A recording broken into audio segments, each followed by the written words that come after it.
Hello दोस्तों, नमस्ते। स्वागत है आप सबका हमारी इस वोकैबुलरी की क्लास में। तो वोकैबुलरी में जैसा कि हमने कहा था कि हम सारी चीज़ों को लेके चलेंगे धीरे धीरे, ठीक है। हम सिनोनियम, एंटोनियम, है ना, वोकैबुलरी और ईडियम फ्रेज, इस तरीके की स्पेलिंग्स, इस तरीके की तमाम चीज़ें हम पढ़ने वाले हैं जैसा कि हमने कहा था। तो हम सबको लेके चल रहे हैं, ठीक है, डायरेक्ट, ताकि हम बोर ना हो जाएं, बारी बारी सब कर रहे हैं, ठीक है। तो आज हमने लास्ट क्लास में ईडियम फ्रेज पढ़े थे ना कुछ, तो आज भी थोड़े से ईडियम फ्रेज कर लेते हैं, फिर कल आपके लिए कुछ और ले आएंगे, ठीक है। इसी तरह वोकैबुलरी क्लास चल रही है, आपका एक एक डाउट क्लियर करना है हमें। आई होप आप सब बहुत अच्छे हो गए। चलो जी, अब स्टार्ट करते हैं अपने सेशन को। चलो, तो फिर ईडियम फ्रेज में कुछ और देख लेते हैं, यानी कि जो चीज़ भावार्थ भावार्थ बता दे, ठीक है। यानी वर्ड का वही मीनिंग नहीं होगा, यानी शब्दार्थ नहीं होता, यहाँ पे इम्प्लाइड मीनिंग होता है, यानी एक तरीके से भावार्थ हम बोलते हैं, ठीक है। जैसे कि हम लिखते हैं, आज मैं आपको बात बताता हूँ। जैसे मैं लिख रहा हूँ, जैसे मैंने लिखा, एक आपको दिया डार्क हॉर्स। क्या लिखा? Dark horse. अच्छा, ये जल्दी से बता देंगे सभी लोग डार्क हॉर्स क्या होता है। जल्दी से इसका मतलब बता देंगे सभी लोग, डार्क हॉर्स क्या होता है। सुना है आप सबने? और लिख देता हूँ मैं आपका डेड हॉर्स। Dead horse. चलो जी, जल्दी से बता दो क्या होता है इन सब का मतलब। डार्क हॉर्स यानी कि अनएक्सपेक्टेड विनर, यानी कि मतलब जिससे सोचा ही ना वो रिजल्ट मिल जाए, ठीक है, ऐसा। या बोल दो छुपा रुस्तम, ठीक है।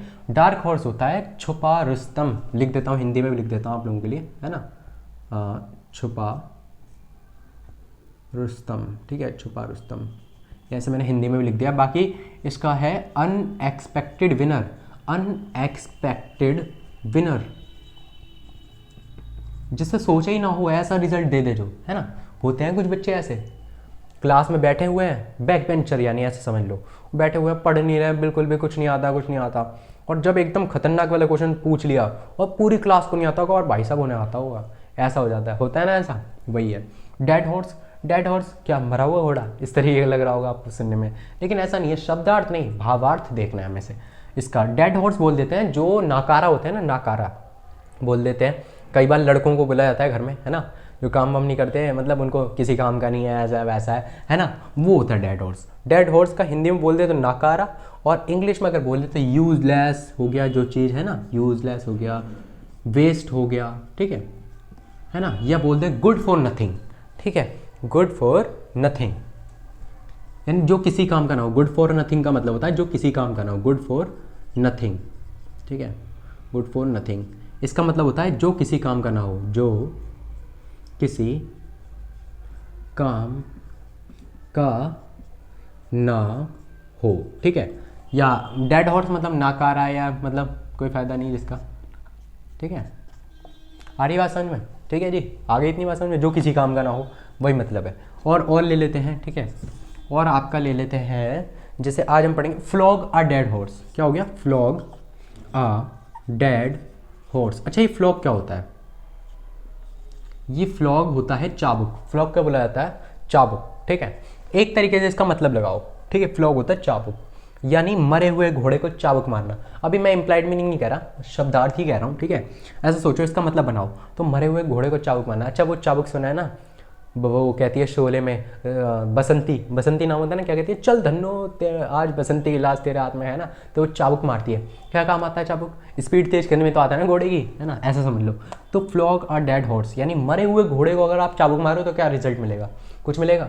नहीं मिलेगा ना, कोई फायदा तो नहीं है ना। वो तेज भाग सकता है मरा हुआ घोड़ा? नहीं भाग सकता ना। तो इसका कुछ इसी तरीके का मतलब है, ठीक है। ये मैंने आपको याद कराने के लिए ऐसे ट्रिक्स ही बताई है, ठीक है। इसका मतलब होता है waste one's effort, waste once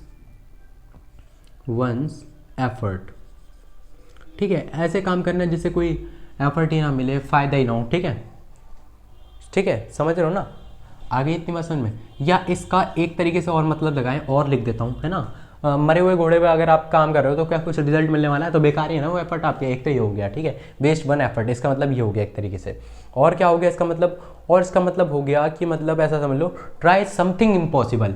कुछ ऐसा काम कर देना जो इम्पॉसिबल हो, कुछ ऐसा काम करना, ट्राई समथिंग इम्पॉसिबल। हाँ, जैसे कुछ लोग वो आशिक होते हैं ना, कहते हैं मैं तो तुम्हारे लिए चांद तारे तोड़ के ला सकता हूँ। ला सकते हैं क्या? वो इम्पॉसिबल ही तो है ना। तो ट्राई समथिंग इम्पॉसिबल, ठीक है जी। आ रही बात समझ में इतनी? चलो जी, बहुत बढ़िया। अच्छा, अब आप फोर्थ और ले लो, ठीक है। जैसे हम कहें put a cart before a horse. Put a cart before a horse. ठीक है, इसे रफ कर दूं ऊपर वाले को। आई होप आप सबने नोट कर लिया होगा, है ना। नोट करते चला करो,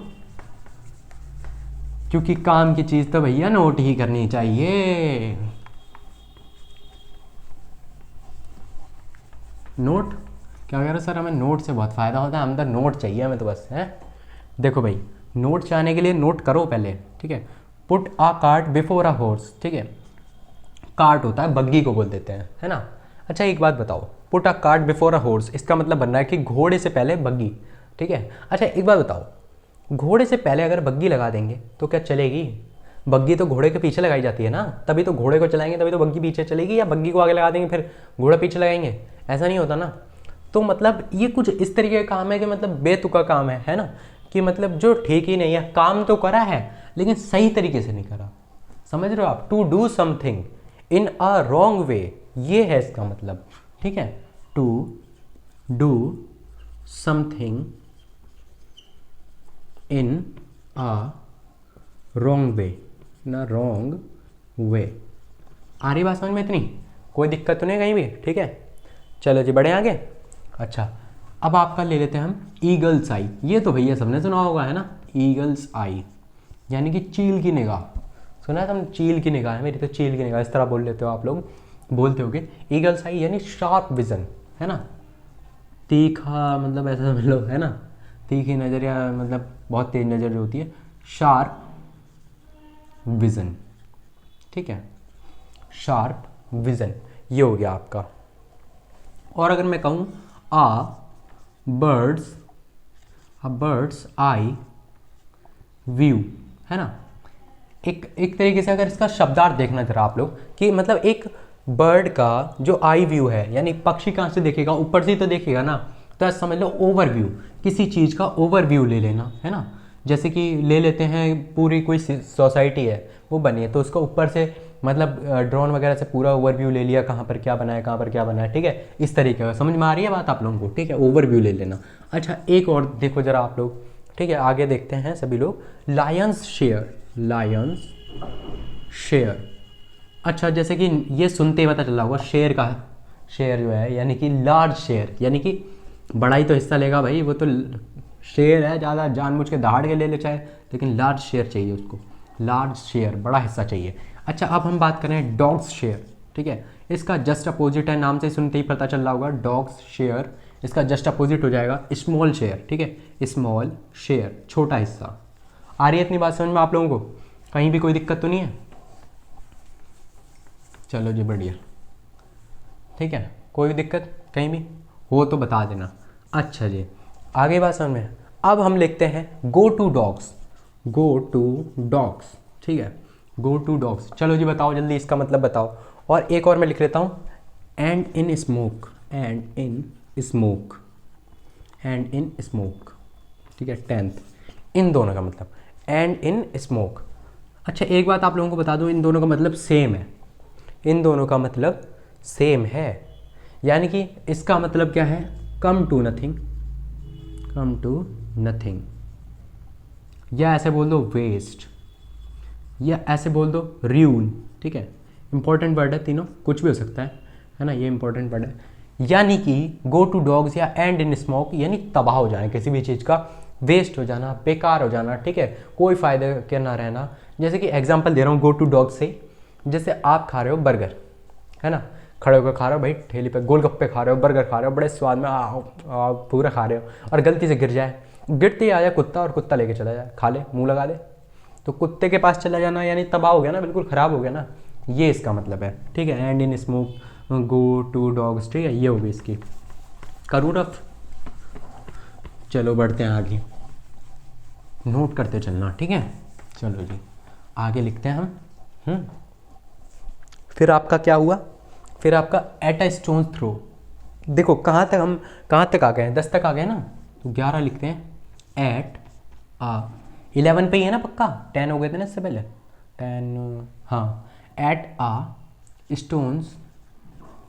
स्टोन्स थ्रो, ये क्या होता है? At a stone's throw, something which is very near, जो चीज़ हमारे बहुत पास होती है ना, उसको बोल दिया जाता है एट अ स्टोन्स थ्रो। यानी एक तरीके से अगर आप इसके ट्रिक बनाएं तो ये हो सकती है कि पत्थर फेंको आप, ठीक है, जहाँ कहाँ तक आप पत्थर फेंक सकते हो। पता है वर्ल्ड हाईएस्ट रिकॉर्ड ही जो रहा है ना, वही 107 108 के आसपास ही रहा है। मतलब मेरे को पक्का कंफर्म नहीं है, लेकिन 107 108 क्या, मीटर तक, ठीक है, ज़्यादा दूर तक नहीं है। पत्थर भी आप ज़्यादा दूर थोड़ी फेंक पाओगे ना, तो वही जो चीज़ पास हो, something which is very near, ठीक है। आ रही है बात समझ में?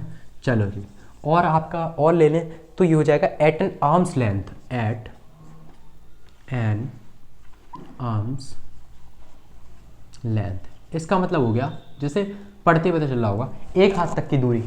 मैं आपसे कहूँ कि उस बंदे से वो सही नहीं है, वो लड़का सही नहीं है, आप उससे एक हाथ तक की दूरी बना लो। ये काम जो आप कर रहे हो आजकल, उल्टे सीधे काम कर रहे हो, ये सही नहीं है, इससे एक हाथ तक की दूरी बना लो। तो इन सब चीज़ों से अगर आपको करियर में आगे जाना है तो आप बीड़ी सिगरेट मत पियो, है ना, इनसे एक हाथ तक की दूरी बना लो, मैं ऐसा कहूँ, ठीक है। तो इसका मतलब ये हो गया एट एन आर्म्स लेंथ, ठीक है, यानी कि कीप डिस्टेंस, किसी चीज़ से डिस्टेंस बना लेना, अवॉइड कर देना, कीप डिस्टेंस या अवॉइड बोल दो, ठीक है। आ रही है इतनी बात समझ में? चलो जी, और आपका ले लें अगर हम, और क्या हो सकता है, बैगर्स डिस्क्रिप्शन। अगर मैं आपको दूँ, ये कहूँ बैगर्स, ठीक है, बैगर्स डिस्क्रिप्शन, बैगर्स डिस्क्रिप्शन, ये क्या होता है भाई? बैगर्स डिस्क्रिप्शन अगर मैं आपसे कहूँ इसका मतलब बताओ भाई, तो इसका मतलब अगर एक मोटा मोटा आप शब्दार्थ से ही सोचें तो यानी कि बेगर यानी भिखारी का डिस्क्रिप्शन क्या होगा भाई? अगर मैं डिस्क्राइब करने को, तो सब एक ही तो होते हैं, एक से ही तो होते हैं ना बेगर्स।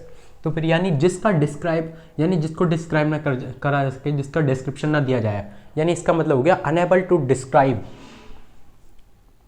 Unable to describe. आ रही बात समझ में इतनी? कहीं भी कोई दिक्कत नहीं है ना? चलो जी, 14th देख लेंगे सभी लोग, है ना। बर्न द कैंडल, अगर ये मैं कहूँ burn the candle, burn the candle from the both ends, ठीक है, इसका मतलब क्या होगा बताओ भाई? यानी एक कैंडल को दोनों तरफ से अगर मैं जला दूं, क्या होगा? कैंडल वेस्ट ही तो होगी ना, है, कैंडल वेस्ट होगी, यानी ज़्यादा ही पैसा आ रहा है, लग रहा है कैंडल वेस्ट कर रहे हो, तो यानी क्या वेस्ट होगा? पैसा वेस्ट होगा, ठीक है, वेस्ट ऑफ मनी, ठीक है, मनी वेस्ट करना, वेस्ट मनी। इसका एक मतलब तो आप ऐसा लगा सकते हो, वेस्ट मनी, ठीक है, इस तरीके का सेंस लगा सकते हो आप इसका, वेस्ट मनी, ठीक है, पैसा वेस्ट करना। और क्या लगा सकते हो आप? और लिख देता हूँ, ठीक है। एक तरीके से ये भी हो रहा है कि दोनों तरफ से कैंडल को यूज़ कर रहे हो, ज़्यादा यूज़ होगी, ज़्यादा यूज़ होगी, ठीक है, ज़्यादा यूज़ हो रही है, तो इसका आप ये भी लगा सकते हो कि मैक्सिमम यूटिलाइजेशन, ठीक है, मैक्सिमम यूज़ हो जाएगी ना, मैक्सिमम यूटिलाइजेशन, ठीक है, ऑफ रिसोर्सेज, ठीक है, कोई भी रिसोर्स आपके पास है उसका ज़्यादा यूज़ कर लेना, ये भी हो जाता है, ठीक है। आगे बात समझ में? अच्छा, और लिखते हैं, एक धरती पे चांद दूजा आसमान पे, क्या? अरे गाना वाना मत गाओ, पढ़ाई में ध्यान दो। हाँ, थोड़ा हो जाता है, क्या कह रहे हो आप ही तो गा रहे हो, हाँ थोड़ा तो हो ही जाता है कभी कभी। चलो जी, अब पढ़ाई में ध्यान दो, ठीक है। Burn the midnight, burn the midnight oil, ठीक है, बर्न द मिडनाइट ऑयल। इसका मतलब क्या है? इसका मतलब है हार्ड वर्क, यानी कड़ी मेहनत से, ठीक है, हार्ड वर्क। अच्छा जी, इसका एक ट्रिक अगर आप लगाएं कहीं भी, तो इसकी ट्रिक ये है एक तरीके से कि कोई रात को काम कर रहा है, ठीक है, यानी रात को काम कर रहा है, रात को लाइट जल रही है, ठीक है, किसी घर में, तो रात को काम कर रहा है, ऑयल से ऐसा समझ लो दिया जला रखा है, ठीक है, दिया जला रखा है, उसमें ऑयल लग रहा है ना, तो भाई वो रात को जब लाइट जल रही है किसी के यहाँ, इसका मतलब कुछ ना कुछ काम ही कर रहा होगा, है ना, मेहनत कर रहा होगा, ऐसा सेंस लगा लो, ठीक है। तो उसका मतलब है रात को भी मेहनत कर रहा है, यानी कितना हार्ड वर्क कर रहा है, ठीक है, ये होगी इसकी ट्रिक। आ गई इतनी बात समझ में? आज के लिए इतना काफ़ी है, मिलते हैं कल नेक्स्ट क्लास में, ठीक है। पूरी वीडियो देखने के लिए thank you so much, I hope आपने सेशन को एंजॉय करा होगा, ठीक है, मिलते हैं आगे। अच्छा जी।